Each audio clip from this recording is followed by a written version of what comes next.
Hello and welcome to the Nature Place podcast. All I really need is a song in my heart, food in my belly, and love in my family. All I really need is a song in my heart, love in my family. The Nature Place pod is planted by the Nature Place Day Camp in Chestnut Ridge, New York. On this podcast, we'll discuss many things, and just like the Nature Place, all of it will be connected to nature.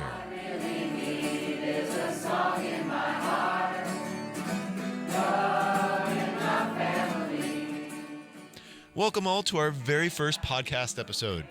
My name is Jason Samuel, and I have the honor of being the director of the Nature Place, and I'm also your podcast host. On this podcast, we will have great chats with guests from all around the Nature Place community and beyond. We'll cover topics all about the Nature Place and also about hiking, paddling, human development, and opening our minds to connect with nature and all the benefits it brings.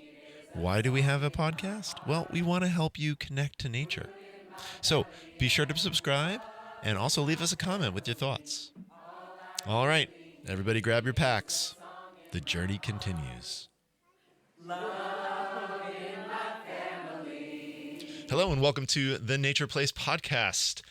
It's my pleasure to welcome on our first edition the one, the only Scott Dunn, a Nature Place legend.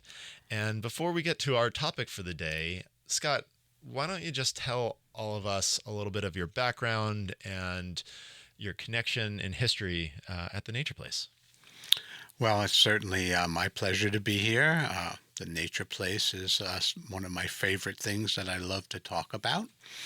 And I started working at the Nature Place in 1990 with our founder, Ed Bieber.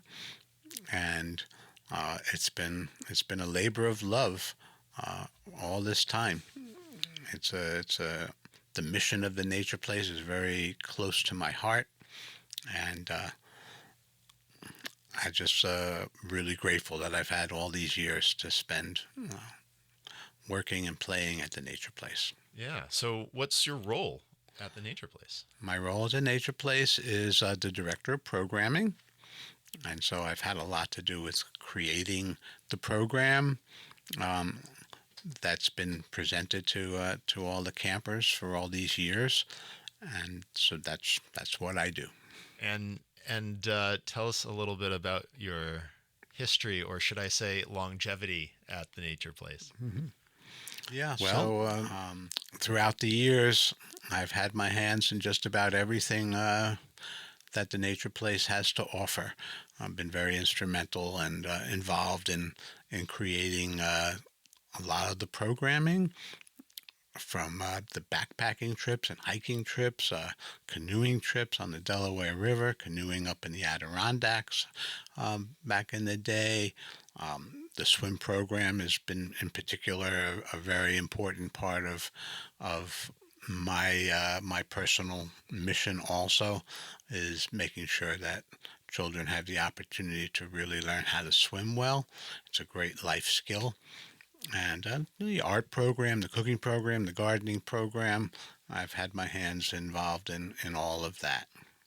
All right, excellent. So I think the next question is going to be, what is the Nature Place? Because we're going to have friends on listening that have grown up at the Nature Place or currently attend or work at the Nature Place, and they get it. But there's going to be people listening to this right now who have absolutely no idea about the culture and the mission of camp, at least from our summer programs, right? So I'm going to ask you what the Nature Place is, but I'm not talking about the pond or the ferry stream or things like that. I'm talking about the feeling that you get when you walk on to our campus.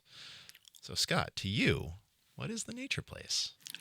Well, the Nature Place to me is an alternative space that we've created that's as I said, alternative to the traditional day camps in our area. Um, we feel that, and we've always felt that it's been really important to have an inclusive environment where everyone feels part of the family, and we definitely at the very beginning decided to make it a non-competitive space because we feel like our society and our lives are very competitive, and we all need a break from that. So we really focus on working together, and and certainly bringing bringing people closer to the magic and the majesty that nature has to offer us.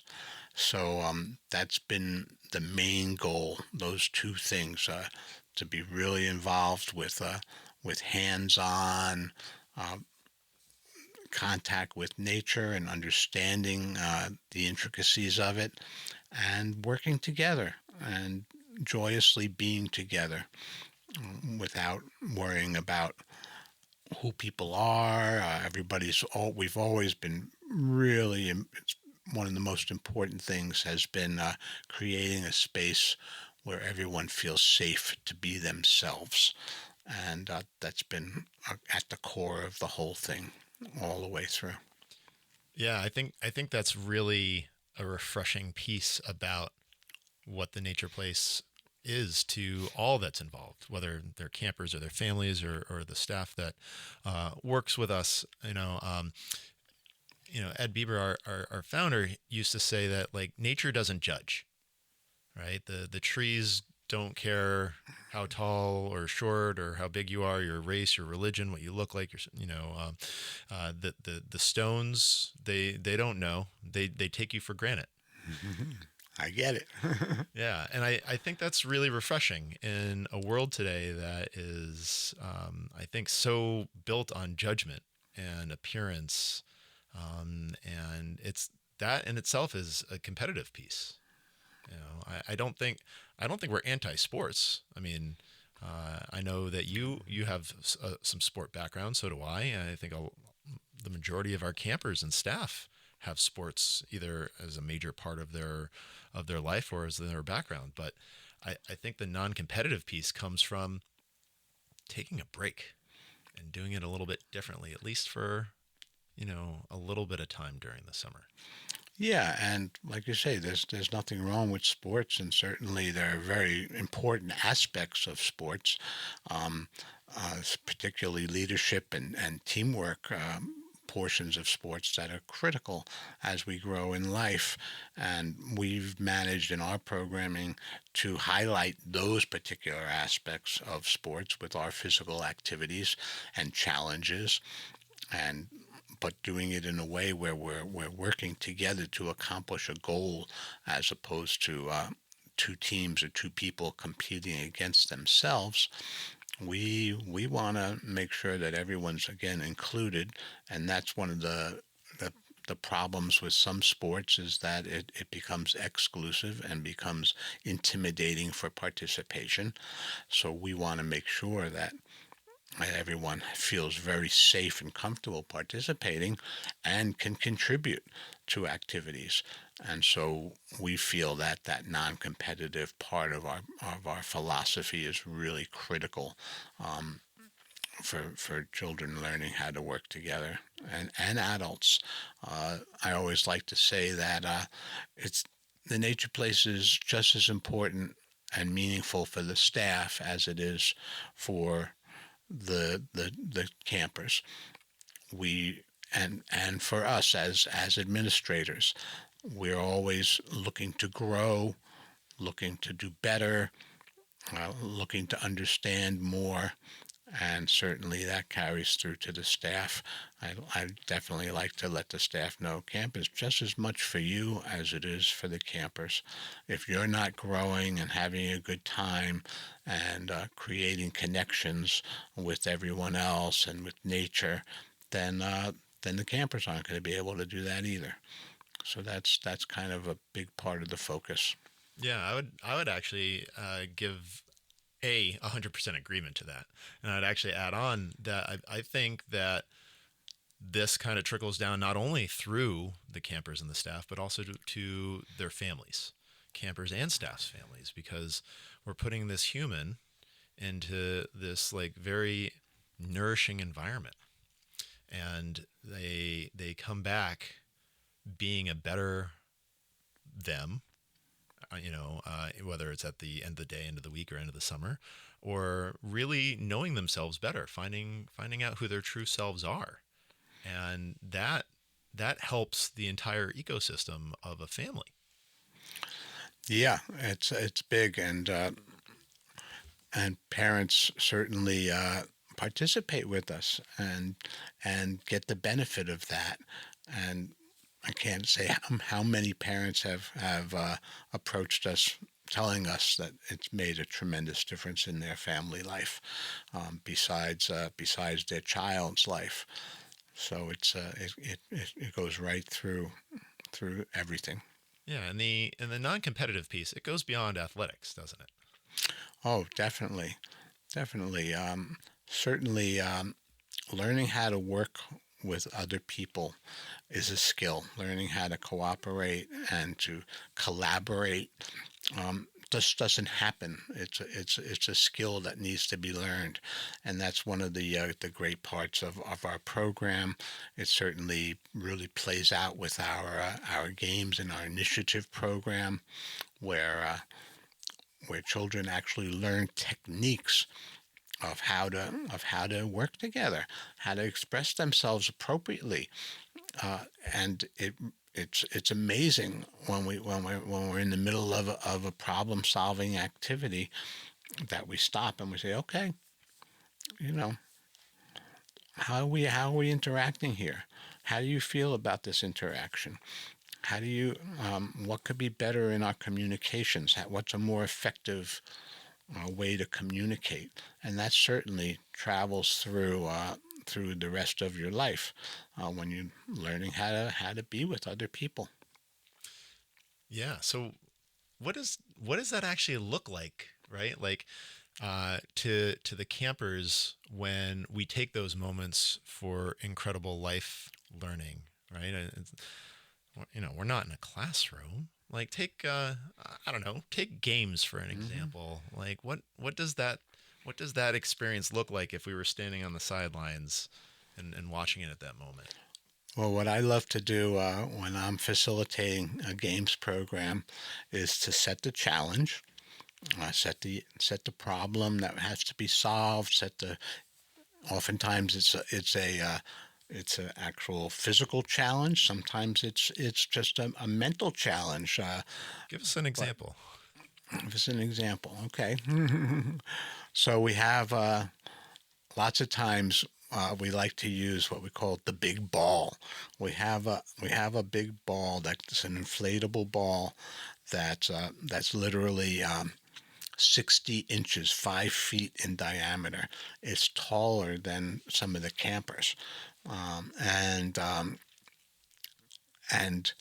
we set guidelines of how you gonna interface with the ball. But what we want to, oftentimes, we got to get it from one end of the field to the other without it touching the ground as a team. You can't lift the ball up by yourself. And so I like to set a challenge and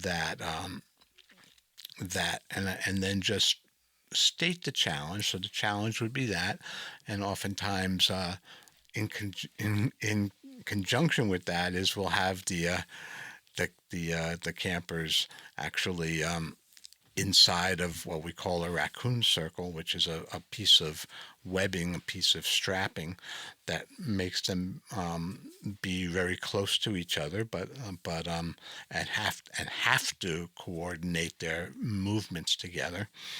And I like to set the challenge and let them go for it for a little bit and try to get the ball up. And there'll be a couple of different teams, and shortly they'll find that they can't do it with just their own team. Even they need another team involved. But oftentimes in all of these types of activities, the initial attempt is kind of chaotic. They don't really have a handle on how to do it. They have to start trying to do it, and sometimes the actual verbalizations can get rough. Don't do that. Do this. Do that. And then we stop and we pause and we say, okay, is this method of communication effective? Are we getting anywhere? Are we learning anything? Are we actually able to coordinate? And they realize that, okay, we have to give people a chance to speak, and we have to give people a chance to listen and to evaluate what the idea might be, and then come to a consensus. Okay, we're going to try this idea and see how it goes. And so then they would reattempt the task and see if what they're doing is working. And then if it's not, then reevaluate again, talk again, and come up with another solution. And it's with the big ball, it's really something, because we set up we keep making it a little more challenging, where not only do we want the ball to come across the field, but so we have multiple teams. But once a team is touching the ball, they can't move their feet. They can only use their hands, and they got to pass it along, and that becomes very tricky and takes a tremendous amount of communication. It's probably a hard thing to visualize what I'm saying, but we have a lot of fun with this particular activity. Yes, we do, for sure. All right, so we've talked a little bit about how. So we talked a little bit about how we make a difference between what life is like at the nature place and what it's like during the school year. We take out that air of competition, whether it's athletic or academic or social. We try to have everybody come as they are. What's the other big piece? Well, there's a couple of other really big pieces, especially it's becoming very evident to me lately, that during the school year, more and more, technology is really playing a big role in their everyday lives and in their school life. And certainly there's a tremendous value to technology. There's no doubt. I'm not going to deny that technology is incredible. But what we find is that the human communication and the human interaction is actually starting to wane a little bit. It's definitely deteriorating. It's deteriorating, yeah. And so we really feel that there's tremendous importance in giving us a break from that and seeing how we can moderate that, and certainly utilize technology when we need to. Even technologies as simple as a compass is still technology, but there's all different types of technology out there. Yeah, I think it should come in no surprise that we're a screen-free environment, though. Definitely screen-free environment, and there's, because it always kind of gets to me where people think they know about something by seeing it on the screen. They I know about that flower. I know about metamorphosis because I've seen it on the screen. I've seen a caterpillar, turn into this or that, and certainly it's great to see that, but to actually experience it hands on gives us a much deeper understanding of what it is. It can't be replaced. Hands on personal contact will never be replaced by technology, hopefully. Yeah, I mean, I think it's remarkable that during the course of the summer you can actually see the evolution, or maybe I should say the detox from technology. Some of our older campers have their own phones, they have their own iPads, they have their own computers, and they're spending, students these days are spending more and more time on their computers actually in school. That's a topic for a different day. But when they first get to camp, you could see they're craving that, the pull out of the pocket check screen thing.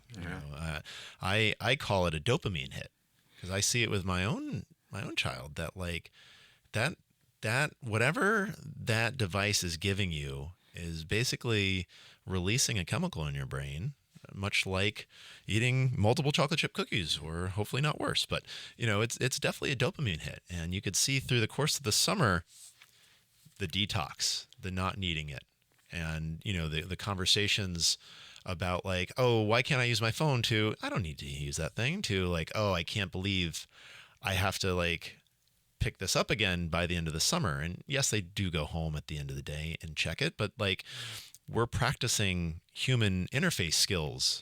You could see the amount of eye contact change between the first day and last day, because we are connecting without any interference between us. I think that's an incredibly magical thing that happens. Yeah, it is. It is. And again, it's a skill that needs to be learned now, because those skills are disappearing. And so it's so valuable to be able to do that. Like you say, and the counselors have to buy in, and they do. And they're the role models, and it really helps when they buy in, and they do. And but it's that skill is getting more and more difficult to establish with people in general. It always drives me crazy when people are sitting next to each other, like in a restaurant, and they're on their pad talking to each other, but they're talking through their device and not talking physically, verbally. So Yeah, I mean, we're all about the personal connections. We actually schedule camp in a way that bolsters those, non-scripted moments of connection with each other, those light conversations, or those shared experiences. And just to go back for a second to the counselors, I think the counselors have a deeper relief of, a break from their electronics when they're at camp. I think they appreciate it more than anybody else. And I talked to some friends that I know that run other camps, and they talk about the problem that phones are at camp, and I kind of I kind of feel fortunate that at the nature place that's not it, because people buy into what we're doing, and they get it, they understand it. It's a beautiful thing. yeah, they get it, and or else they wouldn't be working with us if they didn't get it, which is so nice. And we have the opportunity because we're an intimate camp, we can really pick and choose, who we hire, and these people get it. They want it. They want this. They understand the value of it, and they help to express it, and help to promote what our philosophy is. Yeah. So we covered how the culture is different than the everyday life, but there's one big thing that we haven't discussed yet that really creates a difference, and that is our connection to nature. Hmm. So I think to start off this portion, let's talk about like what it actually is to connect with nature, and what the physical and mental benefits of being out in nature, in the woods, actually does for us. Yeah, it does so much. For me personally, it's always been my sanctuary, my place of where I can actually feel connected. And not to get spiritual, but to the spiritual world. I like to say, nature is not fake news. Nature is real. Nature is undeniable truth. You can't you can't you can't deny it. You can't say no, that's not really real, because it is real. It's and so again, because of technology and because of the way we live and our lifestyles, we're not naturally connected, at least in our immediate society here. I mean, certainly in more rural areas, maybe people are more connected, but I don't know about that even. I think that they're still dealing with that, with the technology being in the way. And so to actually open our minds and say, ah, as our founder Ed would say. Love that saying. Yeah, we love it. And just really experiencing it, and really experiencing what the wind feels like, what the smells are, what the visuals are, what the tastes are. Um, I love going around and and foraging for plants that are either medicinal or culinary, or we can eat and use for medicine, and showing the children that, and tasting of nature, of feeling the water, of mucking in the stream, and just exploring and seeing who's living where and what the different environments have. There's so much going on that we don't have the time to or the inclination often to actually experience it.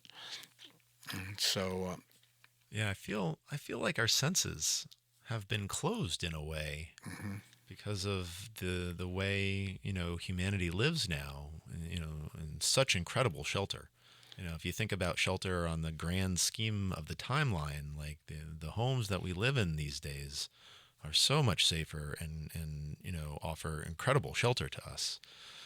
But like between it, technology and shelter and entertainment and things like mhm, that, like our senses to the calmness around us when we're out in the woods. To me, the number one thing is the calmness that brings me mentally and physically when I'm outside.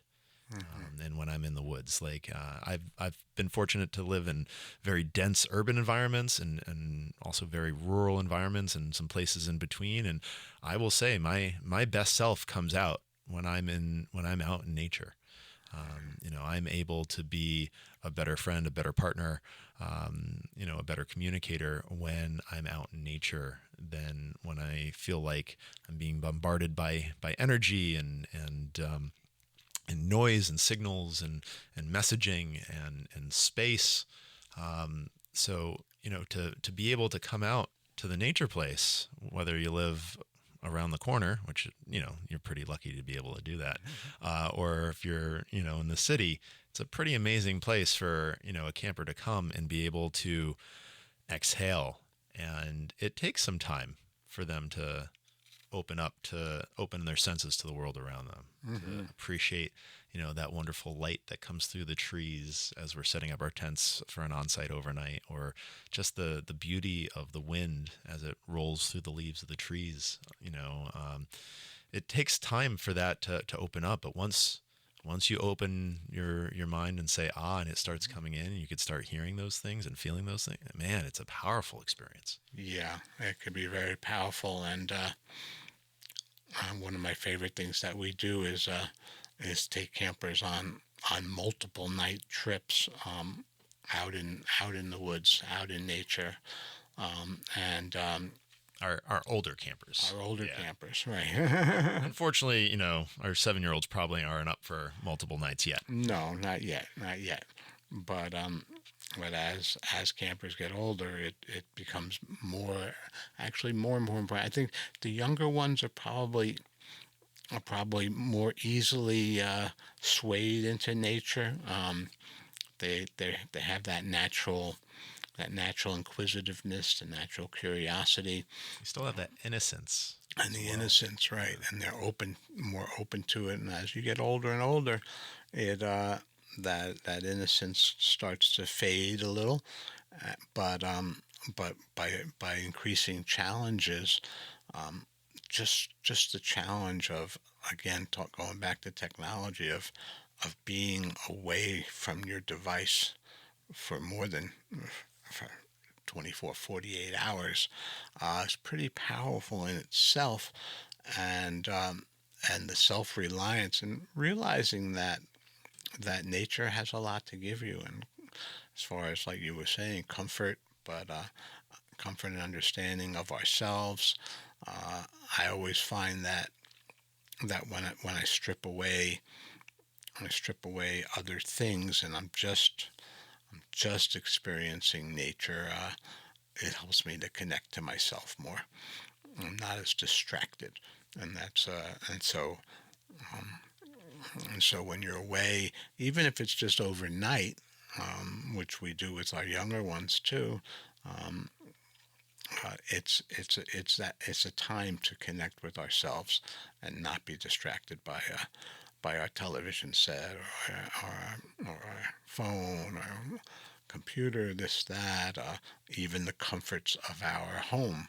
Um, I was just about to say, like when you have to go and get your own water, and when the modern conveniences aren't there, it's a powerful experience. yeah, It helps us appreciate what we have, and it also kind of speaks to us that there's some trivial pieces to our lives, and hmm we have to make sure that we're warm and fed and hydrated. Those are core principles. So yeah, when it takes work to do those things, then some of the other things become a little bit more trivial, I think. yeah. I think so too, and it gives us a sense of confidence and self-reliance that that we're kind of uh, shied away from somewhat in our everyday life. We know mom and dad's going to come pick us up over here and take us here for our food, and I'm going to go out to dinner, and don't have to worry about it. But when we need to when we're out there on a trip and we have to, everything's dependent on us and what we do. It's pretty incredible what that does for you as a person. Yeah, absolutely, absolutely. There's nothing like being outdoors in the dark. Hmm. Talk about changing the senses and whatnot, but I think that's a whole different topic as Yeah, as well. it's a great topic. Yeah. So we use nature as a way of breaking down barriers for connection, right? We It Hmm. helps us connect to ourselves, but I think by doing that as well, it really lets us be able to connect with others as in addition, like when we're being our best selves and we're having a good conversation with our inner selves, that puts us in a place where we could have a good conversation with somebody else. Oh, definitely, definitely. Sharing experiences um, is so big um, that it can't be understated. That sharing experiences, especially challenging experiences, um, you really connect with your peers and form incredible friendships and reliance. We're put in situations where if it was just ourselves, it could be really, really challenging. But to share that experience and share that challenge with someone else uh, creates bonds that are really, really great. I'm thinking about a mental image that I have in my head from our ropes course, where we have a high element, and these campers are in harnesses and helmets, and they're belayed by staff on the ground. So the risk isn't real risk; it's perceived risk. But they're on an element that you can't climb it by yourself. It's impossible. You need the person next to you to help you ascend, and that person needs you to help them ascend as well. And I have this picture of like the cooperation that they're having together, and you probably can imagine, or at least know which picture I'm thinking about in my head. That these two campers are working together, and you can see the joy and the discovery and the challenge on their faces all together. I mean, as a former photographer, I know that a camera lens can capture multiple emotions on the same face, and like to me, I think it's the quintessential kind of picture for the nature place because you're in this beautiful forest. Like it's just lovely green where our ropes course is, and you're challenging yourself. You're putting yourself out of your comfort zone, and you're working with others, and the two of you are incredibly vulnerable, or have a perceived vulnerableness at that moment. And they're just working together. And when they, after that experience, when they came down on the ground, I think they were different people afterwards. Yeah, they're certainly different people, and certainly their relationship has deepened, um, which is amazing to watch happen. When you're relying on someone else, and it's those friendships just get so deep. And even if it's not a friendship, just a connection, and the reliance on someone else, really, really is a wonderful thing to witness and to experience. And we've had that, we have that at camp, and we have that on our outdoor adventure programming. It's definitely comes into play where we've really helped each other and relied on each other to to complete the trip.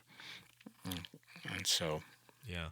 Yeah. I mean, I've seen campers come into camp and they are pretty much different versions of themselves as they are during the school year, which makes makes me incredibly humble that they could be their best selves. And we have major athletes that come to camp, like hardcore soccer people that come to camp, and they don't touch a ball for the time that they're in camp. They're doing all these different things that they can't do during the rest of the year because they're in school and they're so heavily involved in sports, and that you could see them breathing out. You could see like that the stress or the weight of what they deal with during the school year just completely come off their shoulders.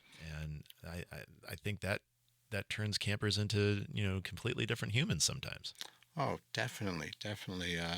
It's a catchword, but they have the opportunity to be their authentic self. Um, it's really it's there, and you can see it. It's palatable, um, and and I certainly throughout the years have had lots of campers and staff express that. Uh, during the school year, I have to be this person. It's kind of like forced into this. I got to be a good athlete. Right, I have to get good right. grades. Got to get into I that good have to, college. right. I have to relate to people in a certain way, and and so, and but as I said, I've had it expressed to me many times that people feel like they can actually be themselves, and that they can let go of all that stuff that's kind of forced on them, or put out there on them to be this way, to be this person, and just feel free to be yourself. And so it's really wonderful to watch. Yeah, absolutely. I mean,